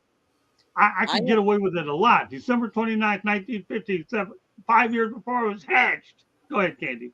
Exactly. So, I mean, I that's the one that sticks out to me, but that's the one that's also in my conference. And, Lions weren't as relevant until Dan Campbell took over. And now, the Packers had their number for years, and now I can't say that. It's almost, So I give Dan Campbell a lot of credit. He's really turned that franchise around. Well, safe to say where I'm going next, Paul Rick. Yeah, I agree. It's Dan Campbell out of that coaching group they let go. It's him and Todd Bowles, really. If you look at it, those are the two that stand out. Mike Vrabel was a player. He never fell under the Belichick tree, as Steve pointed out, because let's face it, he was a rookie coach. It was his first time coaching when he took over at Tennessee. And the only thing I can say for him is he made Tannehill into a semi-household name in Nashville. Okay, fair enough. Marvin? Have you guys seen how Mike McDaniel has gone from GQ model, super confident, to somebody needs to keep their eyes on him and don't let him have any sharp tools? I mean, his body language, his interviews, he looks depressed. He looks sad. He cries in the car after work. He leaves the building and goes to the car. I'd be crying too, Marvin. He's what, 2 years removed of dropping 70 points in a game now? They can barely score. Yeah, I mean it's really sad to see. Go ahead, yeah. He went from looking GQ to looking like the guy that steals catalytic converters out of a Chinese buffet parking lot. I mean, it's really bad, man. Todd Bowles, look, I think Candy hit it on the head. I like what she said in regards to our guy in Detroit, Campbell. Look at them before, look at them after. I mean, he's an energy coach. He's the vibration of that team. They got his energy, man, and that old Bill Parcells mentality, a little similar to Sean Payton as well. But yeah, you look at Campbell, you look at my man Todd Bowles. You look at Brian Flores, who had those boys playing hard. The Dolphins weren't good when they had Flores. They weren't good at all, but they played hard. I remember that, the Dolphins just ain't been right since Jimmy Johnson. I don't know what to say. Kind of like the Cowboys, right? Well, you said plenty, and it all was good too. Tommy, which one of the group stands out? Well, let me mention a few of them. First of all, let's hope Brian Flores wins that NFL lawsuit against the NFL because, like everybody has said earlier, he didn't deserve. He deserved more time in Miami, and they've been floundering ever since then because they don't have anybody making the right decisions. And if we look at Todd Bowles, he had an advocate. Bruce Arians decided to retire from coaching, and it was set up nicely for Todd Bowles to replace him. Arians obviously had confidence in him. The Bucs franchise had confidence in him, and it's worked out. Same thing with Dan Campbell. The Lions were a complete mess for so many years, and Campbell didn't turn them around overnight. They struggled for a couple years, and their owner, the daughter of William Clayford, whose married name is Sheila Ford Ham. She came out in that second season when they were still losing and said, "We've got the right guy, and we're going to give him time." She was right. So Campbell had an advocate. Bowles had an advocate. Nobody in Miami ever has an advocate. There's a reason why the Miami Dolphins are bad because they obviously do a poor job picking coaches. I got to go Campbell all the way on this one. And I'll tell you why, because I was at the NFL draft. I didn't go where they were picking him, but I went to a draft party, and a lot of people were down on Dan Campbell. So he was 5-7. He was a great quote, but he wasn't a great winner. Guess what? But they could use him now. I think the only one, if they're looking for sound bites, the only one that could probably go in it would be Rex Ryan. At least he'd make it interesting, but who knows what'll happen down there. That's anybody's guess. I'll tell you what, here's an interesting topic as we talk about the New York Jets. The New York, Joe Namath never won a conference championship, yet he went to the Super Bowl before the merger. There were no conference championship games. How does that one? What are your thoughts about that? Never won a conference championship, but won a Super Bowl, Steven. He shouldn't even be in the Hall of Fame. He has a losing record. His namesake alone is the reason why. Yeah, wow. You can say that. Marvin, have you looked at his stats? Have you looked at his stats? If he 4,000 yards in the season, 4,000 passing yards in the season, when they're playing 14 games. What was his and defensive backs could manhandle the receivers? What was his win-loss record again? Championship. Champion. Put him anywhere else. Put him anywhere else. Tell me he's in the Hall of Fame. If he's not in New York, he's better than Jalen Hurts. I'll tell you that. I'd rather have Namath than have Jalen Hurts. I knew that would get Stevens. Oh man, me and Marv are gonna have a conversation tomorrow morning. Well, I'm glad I got it started because now Marvin, you can continue it on this show. I respect Joe, I do, but I just when you look at things like that, it's hard to let go. But that is it is a crazy stat, but.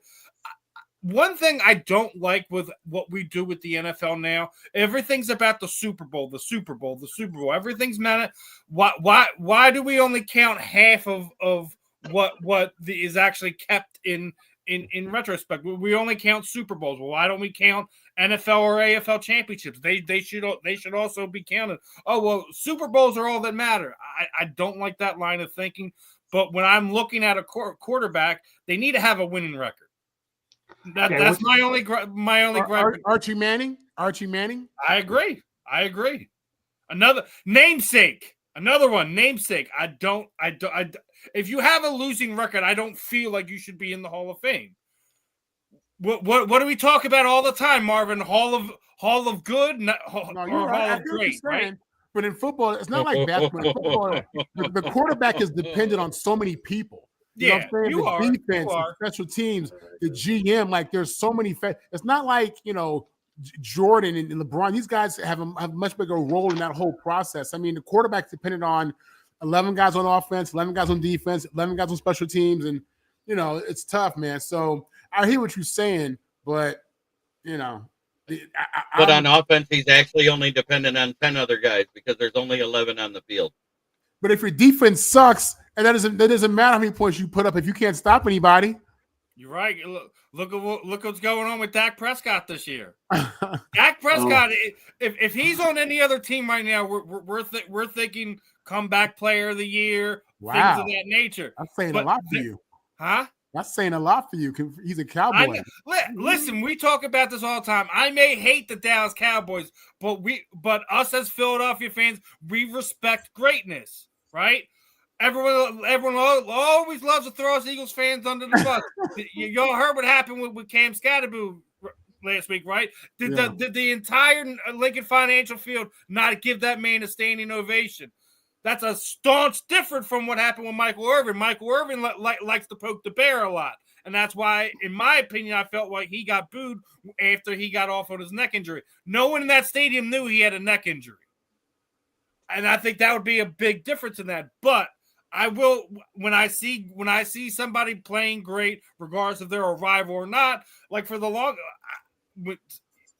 like the same thing, like when you're talking about other sports, like, all right, Sidney Crosby, arguably one of the greatest hockey players of this generation. If he played anywhere else besides Pittsburgh, I would have to sit there and hold him to this higher standard.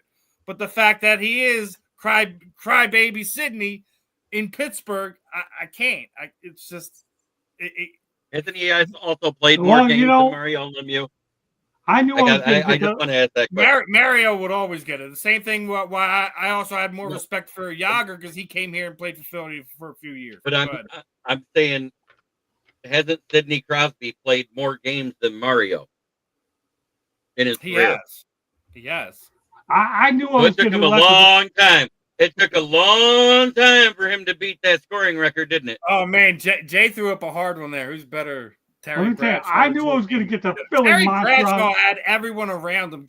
Is that even a fair comparison? No. He had Lynn Swann. He had Stallworth. He had Franco Harris. He had the Are we really making that comparison, Jay? That's unfair. Find someone that won one Super Bowl with less. I'll tell you one thing. I knew I was going to get the Philly monster going with that one, and it worked. It got him going. I know 4 Super Bowls, but come on. Come on. I'm talking to Jay. I know I get you going here. You took the big sector, man. Super Bowls don't equal everything. We talked about this. Stats don't equal everything. There's a lot of things that go in when we're talking about like great quarterbacks. I didn't give a simple stat. No wonder you're the darn pupil sector, man. You gave a simple stat. One guy. Go name it. Go name it. And Terry Bradshaw both benefited from a great team around him. The bad part is Bradshaw only had it 1 year. Okay. If he'd have had the same type of consistency out of the GM and coaching staff that Terry Bradshaw had, he might have been able to get 4 Super Bowls. Because if you look at the stats, they're very similar in the regular season. Yes. Okay, but let's keep this on track. All I said was one never won a conference championship game because they didn't have one. We threw a monkey wrench into that one. Oh, come on, Steven. Really? No wonder you've been microphone-less for the last 2 flipping weeks. And now that you give him a microphone, he's trying to debate the master of disaster or the master of the motor mouth. Really? Seriously? Really? I'm having a blast. Now this gets fun. Great stuff, Jeremy. Oh, listen, Steven. I can't wait to see what you and Marvin do when you do get back on the air. Thank God. Holy moly. Oh, everything's good now. We'll have some fun tomorrow morning, obviously. Yeah, I'll bet you will, thanks to this topic. But the bottom line is Namath never won a conference championship because they didn't have one to win. And he did win a Super Bowl. So what? It's a great stat. It's different. It's creative, different. That's why you're the pupil. I like Eddie's stat here, too. Yeah, I'm sure you do. All right, well, Marvin, go ahead. Tommy, we have a few more topics I want to get to. I'm glad I would wake up to Steven with this one. He definitely took the bait. Good stuff, Steven. Proud of yourself. All right, go ahead, Marvin. Anything else you want to add to this? No, we can go on. I'm ready. Yeah. I think we beat this horse to death. Yeah. You're the one who beat this horse to death more than any of them. Tommy, anything you want to add to this, or did you just enjoy everything? It's hard for people to understand how improbable it was for the Jets to beat the Baltimore Colts in Super Bowl III. They were just the biggest underdog ever, and they whipped the Colts. And that was because of Joe Namath. That was because of Joe Namath was at the top of his game. And it's a little bit, yeah, technically they didn't win a conference championship, but that was before the merger, and they beat the Raiders in the AFL final, which essentially is the AFC conference championship game. And Namath had an unbelievable game. Don Maynard came to him when they needed a touchdown late and said, I could beat my guy. And Namath threw an incredible pass to him down to the end zone. And they used to say about Namath's pass, it's the only ones you could hear ripping through the air.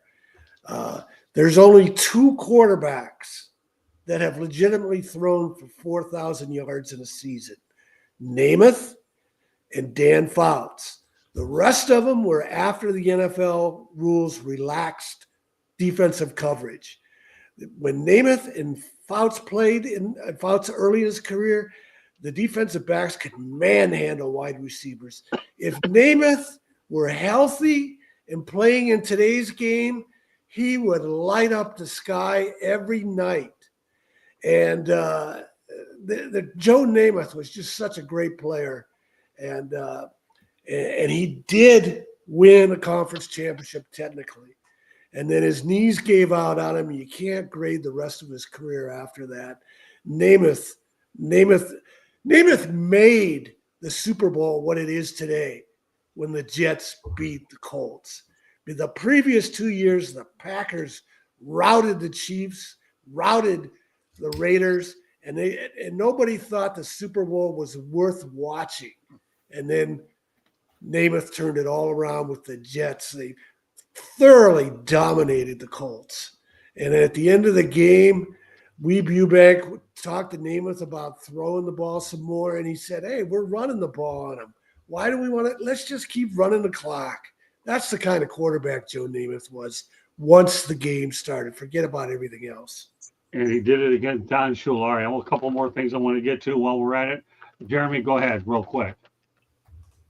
The biggest mistake that Don Shula made was starting Johnny Unitas after being injured so long over Earl Morrell that got him to that Super Bowl. Okay, that's a good point. Glad you ended it with that one. Okay, a few other things I want to get to. Have a little bit of show left, and we'll go here. Well, former Detroit Lions running back Billy Sims was nominated for the Pro Football Hall of Fame. We'll make this one real brief here. What are your thoughts about this one, Stephen? Billy Sims. Listen, Marvin already knows how I feel about this one. There is a logjam, NFL, Major League Baseball, of guys who made the sport what it is today, that are waiting for writers to allow them to have their day in the sun, so to speak. I said it once, I'll say it again. We need at least multiple years where we have at least 10 or more of your senior eligible players to be able to get in, because there's for every Billy Sims there's at least 3 or 4 guys on each team in the NFL that you could sit there and have arguments for. Why isn't this guy already in? Why isn't that guy in? Well, you have a current guy that has these numbers, but you have a guy that played 30 years ago who has the similar numbers, but for some reason he's not in, because I make this comparison all the time. You look at Patrick Willis. He was a great linebacker for the 49ers. Wasn't a Super Bowl winner or anything like that, but he was a first ballot Hall of Famer. Well, former Eagles linebacker Seth Joyner has better numbers than him. More tackles, more fumbles, more sacks, and has the Super Bowl win from that Packer team with Brett Favre. So why isn't Seth even been a finalist at all over the last 10 years? All right, set for another day. Billy Sims now, Steven. Well, again, is what I said. Great to see Billy's in there. Hopefully, he gets the votes to get him in there. I'll keep banging it away. We need more of the senior members in.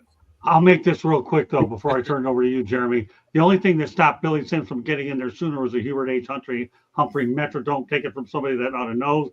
I covered the Lions and the Vikings there, and they had the artificial surface. I even got my hiking boot caught into that turf, and guess what? I ended up going back to Detroit. I had to have my knee drained because of it. It's that bad. Really, it was a bad turf, and that's why his career. Oh yeah, it's bad. Okay, Jeremy. Oh yeah, that turf was bad.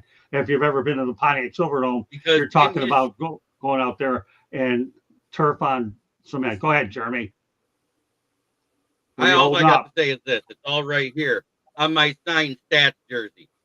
Billy Sims is my original 20 that I loved within my heart. I got to see him do that karate kick on Stevie Brown in person to get the first down, where they changed the rules the next year. When you are a player that is that good that they make rule changes because of you, that's when you know you're great. It's a veterans board put in for the Hall of Fame, which more than likely means he gets in because the veterans board is doing it. All right, Marvin.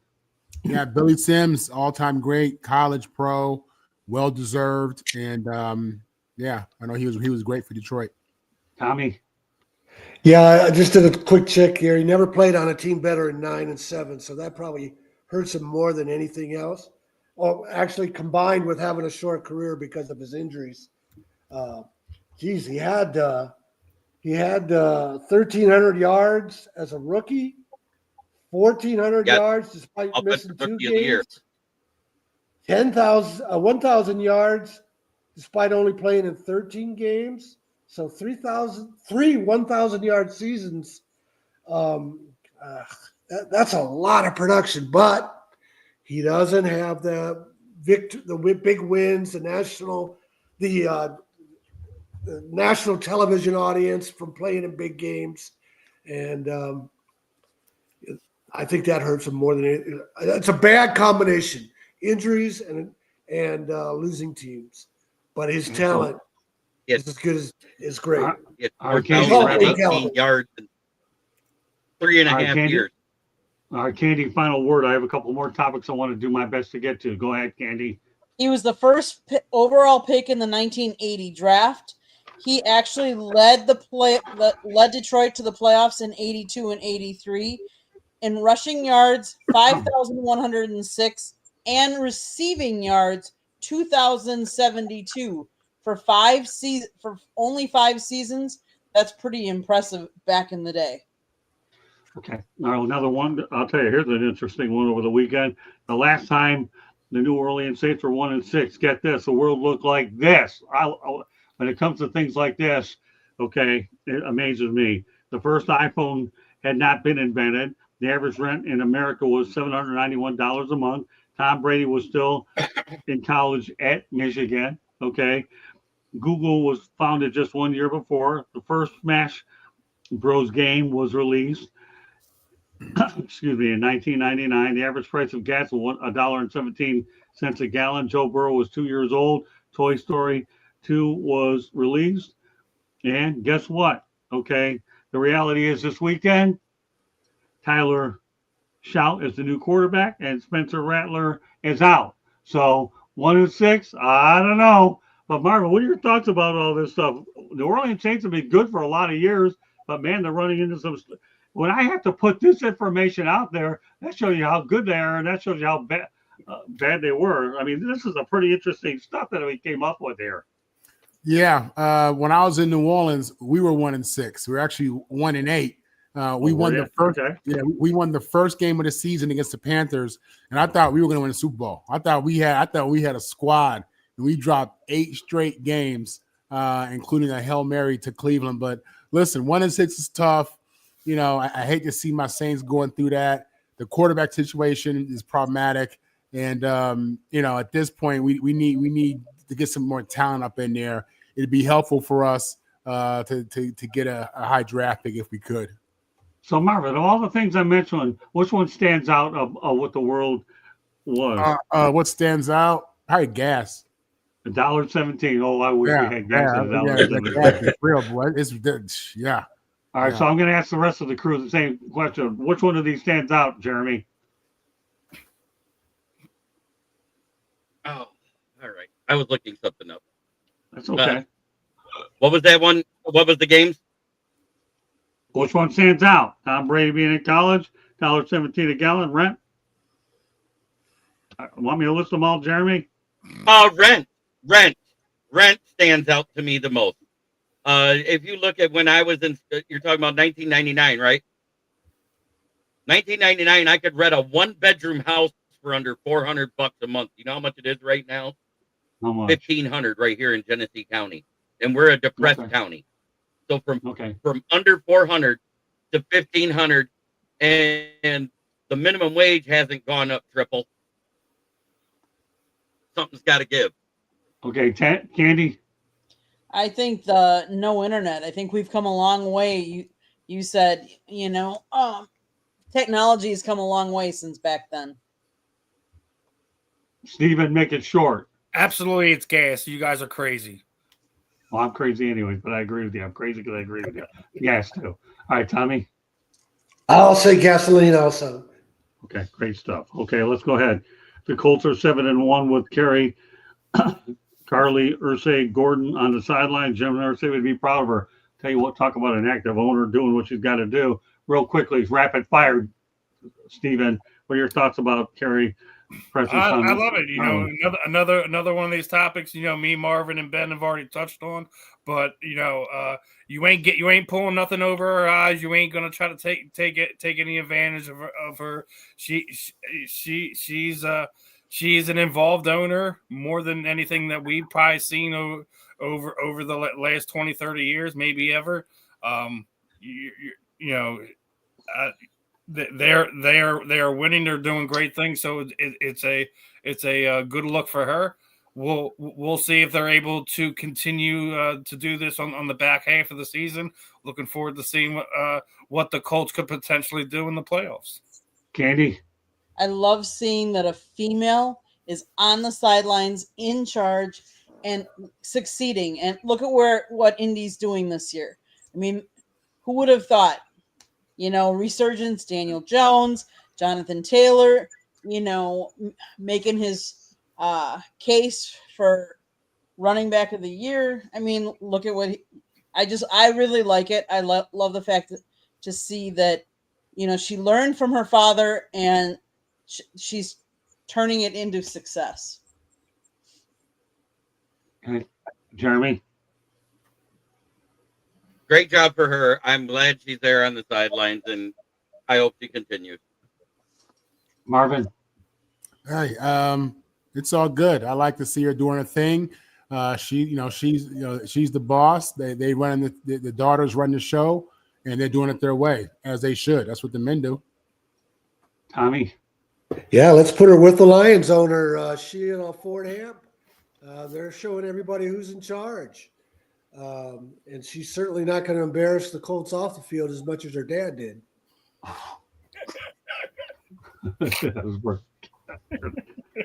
Tommy coming out with a vengeance, and I love it, man. All right, well, the Seattle Seahawks have had Kyler Murray's number. He's 2-9 against Seattle. My goodness, Stephen, what are your thoughts about this? Not surprised. I'm surprised that the Cardinals have been able to stick with him this long because he's a tremendous athlete. I just don't see him to be able to continue to compete at a high level to be a winning quarterback in the NFL. So not surprised that the Seahawks have Kyler's number. He's able to make some of these, outlandish plays at times, but it's not something to think it's going to be sustainable. We'll see if he's able to turn it around. Jonathan Ganning's a guy that guys can rally behind, but they just haven't figured out what their identity is on offense, and I don't see them changing it. Well, for the Murray fans out there, you hope you see something, but I wouldn't hold my breath on it. Candy? He's just not consistent, so I don't know that you can sustain anything going forward. I'm not surprised that Seattle's got their number. Jeremy? By the way, Patty Grahams, the update is 6-1 because they just got another dinger. That's Okay. go Blue But Jays. the Blue Jays are up on the Dodgers. That being said, Kyler Murray is not an NFL quarterback. You know what he is? He's a Keebler elk pretending to be one. That's pretty good, Jeremy. Boy, you come back to the show with a vengeance too. I see you and Steven. You got Reichel on his heels with all your one-liners, Ballrick. Look at this. Now I got you two characters on this show. All right, Marvin. Yeah, Kyler is a tremendous athlete. Get along great. I like him at quarterback. I think he's just, when he's on the field, he's the most explosive player on the field. That it reminds me of Lamar Jackson and Michael Vick. And he could throw the ball, and he's a competitor. The size situation, there's a reason you don't see guys his size in the playing quarterback in the NFL or successful like that. He's an anomaly. This kid's a different caliber athlete. For him, maybe it's a system. Maybe he needs to be in a more run-based system. I don't know, but he's still relatively young in that he's been in the NFL now, 5 years? I can only imagine what he would have looked like for the A's and playing baseball. He would have been a speedster. It only makes me wonder. Oh my goodness. Oh well, he's with the Cardinals, but I still wish he would have played baseball anyways. That's just my opinion. All right, Tommy. He still might. Yeah. Tim Tebow, right? Oh God, you compare him with Tim Tebow. I'm kidding with you, Marvin. Tim Tebow, yeah, he had a few favors that allowed him to get where he's at, but that's okay. I like the comparison. All right, Kyler, you should have played baseball. You look good in that green uniform, and just think you would have been playing in Vegas before long. A couple of years. But you would have had to stop in Sacramento first. All right. My turn? Yeah. Hey, remember when Michael Vick was a young quarterback? They said he didn't do his homework. And then later in his career, he matured and had great seasons with the Eagles. That's the rap against Kyler Murray. It was written into his contract that he had to spend X number of hours in the facility preparing for the games. Right. So maybe he'll mature, but that's a big part of being a quarterback, as we all know. Okay. Final topic of the night. Unfortunate injury news for the Vikings. Quarterback Carson Wentz is out for the season due to a shoulder injury on his non-throwing shoulder. Obviously, the Chargers blew out the Vikings 34-10 in LA. Minnesota travels to Motown this weekend, and J.J. McCarthy will be there in return. Jeremy, what are your thoughts about this?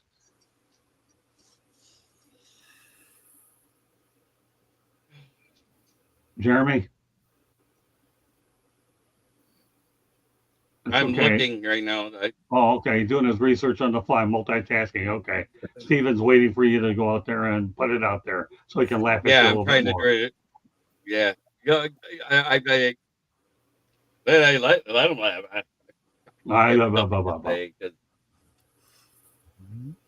I'm going to say this. Listen, Carson Wentz has had the most cursed career that any quarterback could have.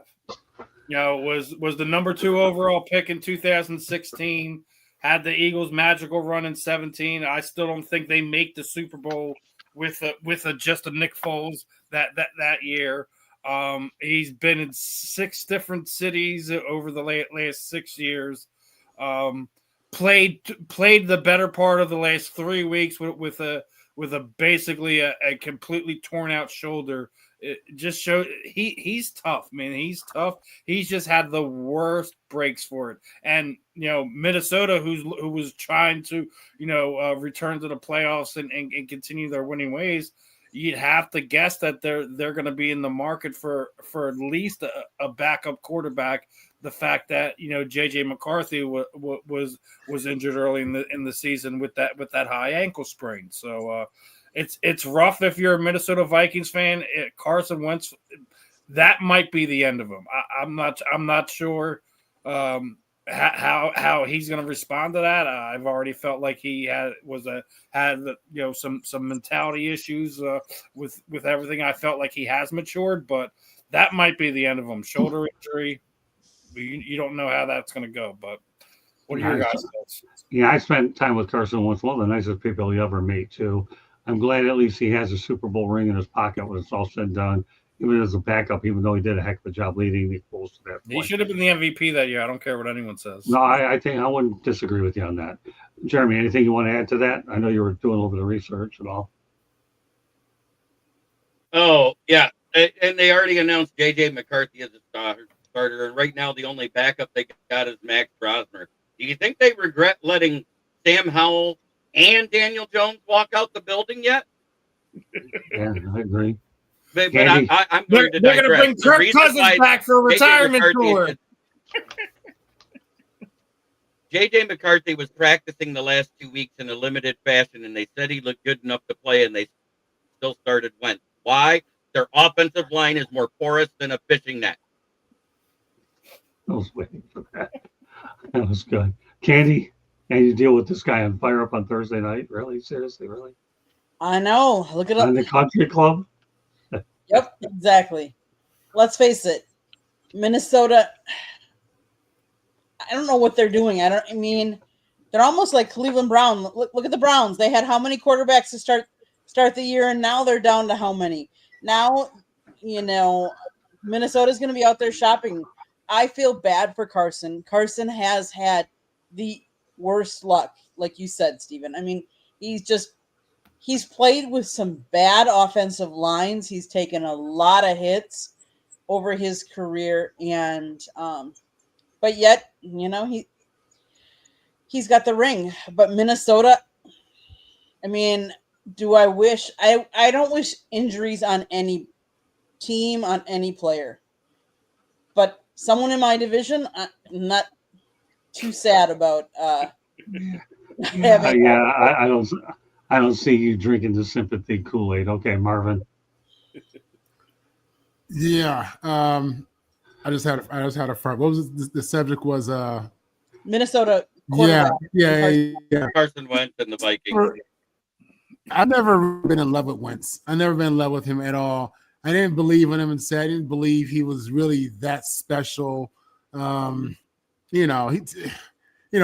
it's a cute story. North Dakota State, that's cute. Small school, big city. You made it to the NFL, and he's a good player. He's a good player, but it's just I never bought into him. As MVP caliber and an elite player like that.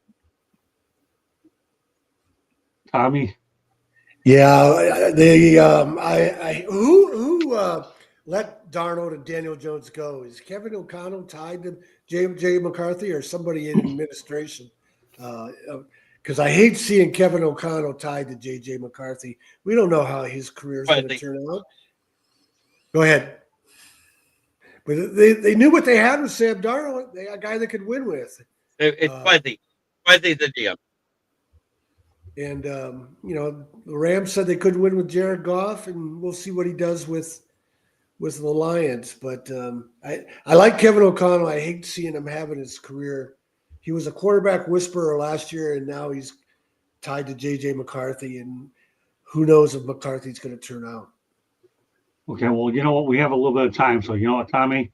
Why don't you go ahead and give everybody a little update on the Shanahan report, then we'll wrap it up. Go ahead, Tom. Yeah, please visit my site, tomshanahan.report, Twitter, Shanny4055. Buy my books, Ray of Light on Jimmy Ray and Michigan State leading college football integration with Duffy Daugherty as the head coach.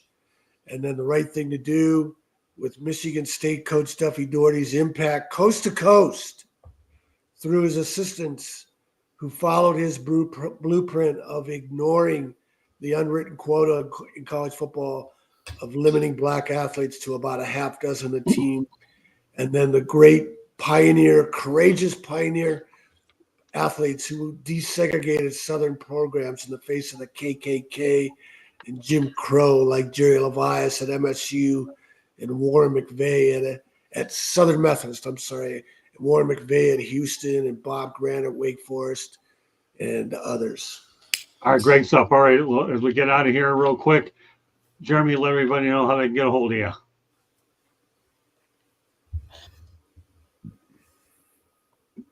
Well, number one, you can find me right here on the South Florida Tribune, whether it's the website or the channel.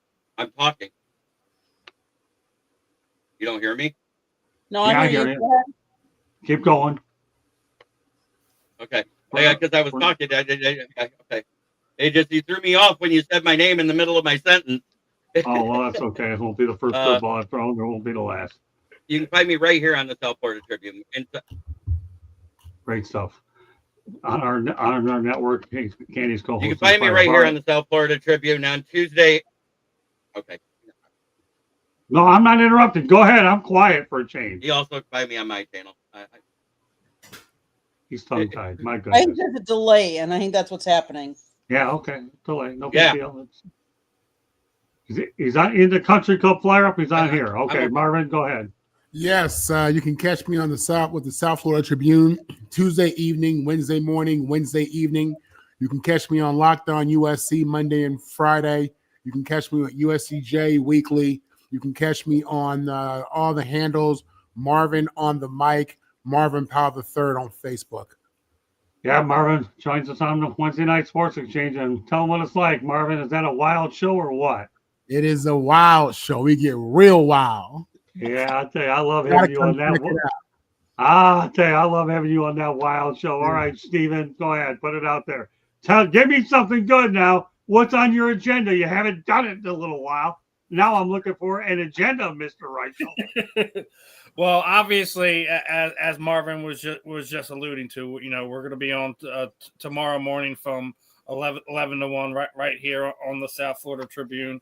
And yes, you're right. I haven't had much of agenda, but that's also because of our technical issues. But I am bringing back the real and the rare this Sunday. Obviously, Eagles being on the bye week is a lot easier. But I'm going to be talking to BKFC Fire Rain Wells, who's also launching a new sponsored fighters website where he's trying to help the combat sports athletes connect with potential sponsors, potential companies that could support one another. So, one of these current athletes that are looking into finding ways for the combat sports athletes to make things easier for one another, connect with these small businesses, big businesses, etc. So, we talk about it a lot. The fighter pay scale isn't the greatest in the world, especially when we're talking about combat sports, regardless if we're talking boxing, MMA, etc. So it's going to be fun catching up with him, and we'll be announcing some more potential guests, both for the real and the rare, and also working at some more for the professor and the pupil on Mondays as well. You got it. Yeah, Jeremy and I started that show. Stephen and I have done we've enjoyed keeping the tradition going there, and I have more people I'll be introducing to that show as well. Now, before I turn over to one station break, I want to thank everybody in the chat room. Jay was fantastic tonight. Good to see Eddie Prather back, Patty Grimes as well. All the Jeremy's people that popped in, thanks so much. And I hope you not only subscribe to his channel and ours as well. Proud of my group tonight. And again, Giovanni Best was my guest on the Professor and the Pupil as well. Get ready for the name Jillian Schumacher. She's my young lady that's going to be on Sports Wrap. And Candy, why don't you let them know about Tyrese, this young guy with. Go watch the baseball show he was on last night. See what he can do. His work speaks volumes. And JJ Metz is in the Country Club. All right, Candy, we'll finish it off with a quick station break, then we're done. South Florida Tribune Publishing Company published a book, Lessons to the Microphone, Tuning into the During Wisdom of Visionary Leaders. It is written by our host, Scott the Motor City Madmouth Morganroth. Talks about his 40-plus years in the industry and how it has evolved and changed. Old school media versus new school media, available on Amazon, Barnes & Noble, Kindle, Google, and Apple Books. There's also a link on our website, www.southfloridatribune.com, where there is a plethora of great content. If you like to listen to podcasts, you can find us wherever you get your podcasts. If you want to advertise, call Scott, 954-304-4941. And if you want to be a guest on the show, just email us at southfloridatribune@gmail.com. Last but not least, if you see that red subscribe button, hit it, like, and share us, and then turn on notifications so you're notified every time we go live. couldn't have spoke any faster than myself. She learned from me well. So I want to thank all of our crew members for doing an outstanding job tonight, as they always do. I love this group very much. They all know how I feel about them. So thank you very much for joining us, and we'll get ready for programming tomorrow. God bless everybody in the crew, and we'll do it again. Take care, and Marvin, looking forward to tomorrow night, my friend. sir. Okay? Bye-bye. All right. Good night, everybody.